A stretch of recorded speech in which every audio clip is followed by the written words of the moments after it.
Kumain kami dito sa may gilid, sa may park.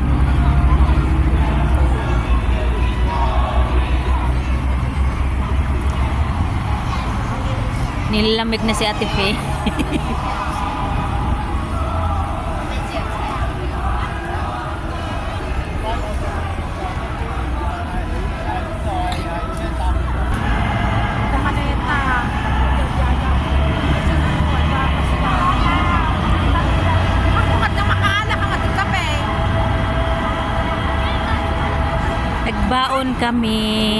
Nagbaon kami ng pansit, lupag, may tinapay kami.